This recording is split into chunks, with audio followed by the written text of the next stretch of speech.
Sa pag-aaral ng talambuhay ng Rasulullah sallallahu alaihi wasallam ay natalakay natin ang pagbaba ng aya kasi sinabi ni Allah subhanahu wa ta'ala, Ya ayyuhal muddathir, fa'andir. O ikaw na nagtatago sa iyong damit dahil sa takot niya sa orihinal na anyo ni Jibril alayhi salam na nagpakita sa kanya, tumindig ka ika at magbanta. Ito ay nakaapekto sa Rasulullah sallallahu alaihi wasallam at ninais niyang kaagaran na tuparin ang kanyang obligasyon. At walang pag-aatubili, siya ay nagdawa. Subhanallah. Walang pag-aatubili, siya ay nagdawa. Ganun ang nangyayari. Ang Rasulullah sallallahu alaihi wasallam walang pag-aalinlangan at pinuntahan niya kaagad. Walang iba kundi si Khadija radhiyallahu anha. Sila ang mga unang nagsipagyakap ng Islam, ang kanyang asawa Khadija radhiyallahu anha. Sumunod ay si Ali bin Abi Talib na siya ay nasa 10 taong gulang na iulat sapagkat siya ay halos lumaki sa bahay ng Rasulullah sallallahu alaihi wasallam. Naiulat na si Abu Talib, ang kanyang uncle, ay dumating yung panahon na naghirap sa buhay at marami siyang anak. Bilang tulong ng Propeta Muhammad sallallahu alaihi wasallam ay inalagaan niya si Ali. Anak siya ni Abu Talib, yung uncle niya.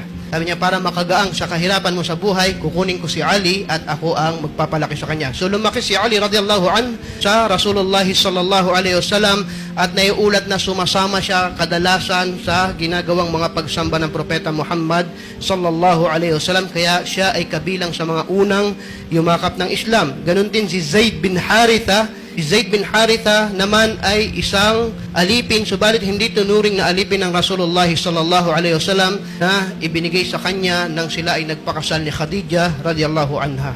So, yumakap din siya ng Islam. So, ang tatlong ito ay mga nakatira sa bahay ng Rasulullah sallallahu alaihi wasallam maliban kay Abu Bakar Siddiq radhiyallahu anhu. Si Abu Bakar na best friend ng Rasulullah sallallahu alaihi wasallam nang pagkatapos pagbaba nitong aya na ito, fa'andir, ay sinadya niya, pinuntahan niya at kwinento niya, Ya Abu Bakar, alam mo ba ganito nangyari? Dumating sa akin to. Kwinento niya yung mga nangyari. At ang sabi ni Abu Bakar radhiyallahu anhu, Ashhadu an la ilaha illallah wa annaka Rasulullah.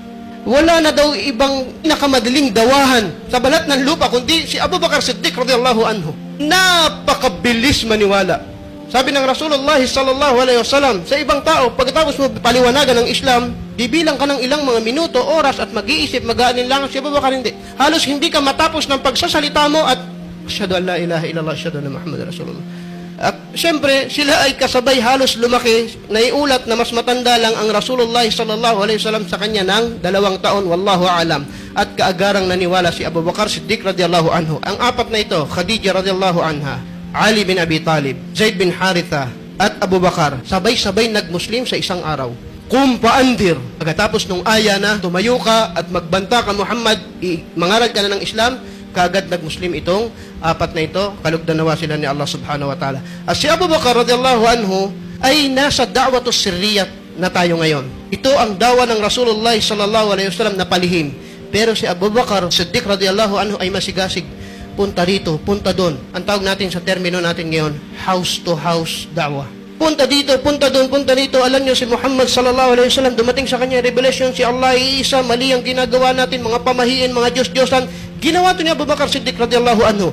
At nagsipagyakap kaagad yung mga tao sa Islam sa pamamagitan niya. Kabilang sa kanila, Uthman bin Affan, Abdurrahman bin Auf, Sa'ad ibn Abi Waqqas, Talha, at ibang mga sahaba na karamihan sa kanila, sila ay kasama sa 10 na balitaan ng paraiso. Al-Ashra Mubashshara. May tinatawag tayong mga sahaba na sigurado na sa paraiso. Bakit? Sinabi na ng Rasulullah sallallahu alaihi wasallam, itong si Pulan, itong si Ganto ay paraiso na. Karamihan dito sa 10 na ito ay nagsipag-Muslim sa dawa ni Abu Bakar As-Siddiq radhiyallahu anhu, kalugdan siya ni Allah subhanahu wa ta'ala. At banggitin natin si Sa'ad ibn Abi Waqqas radhiyallahu anhu, siya ay uncle ng Rasulullah sallallahu alaihi wasallam sa mother side. Naiulat na siya ay pinsan ni Amina binti Wahab. Mas matanda ang Rasulullah sallallahu alaihi wasallam sa kanya ng 23 to 25 years old. Subalit pinagmamalaki siya ng Propeta sallallahu alaihi wasallam.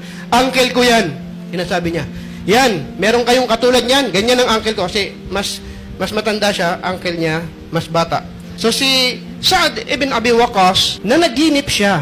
Ito yung pagmumuslim niya na parang medyo kakaiba dahil pagkatapos niya managinip, radiyallahu anhu, nakita niya na siya ay nalulunod sa kadiliman. Kita niyo ha? Yung kadiliman nakakalunod ba? Pag sobra-sobra na.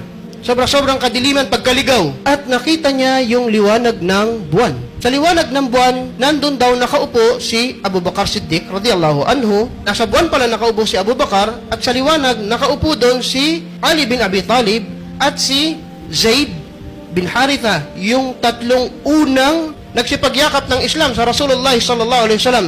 So pagkatapos niya managinip na ito, tinanong niya yung si Abu Bakar, nalulunod siya sa kadiliman, anong ginagawa niyo dyan? Kanina pa ba kayo dyan? Ang sagot ng tatlo, kararating-rating lang din namin.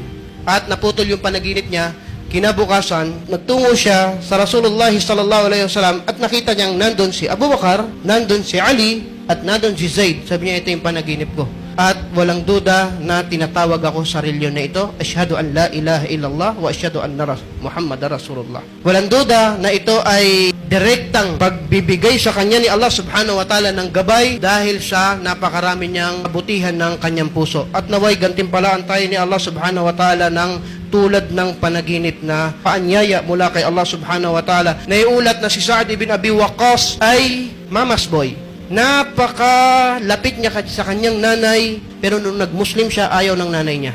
At naiulat na yung nanay niya nagpakagutom, nag-hunger strike, dahil umalis ka dyan sa reliyon na yan.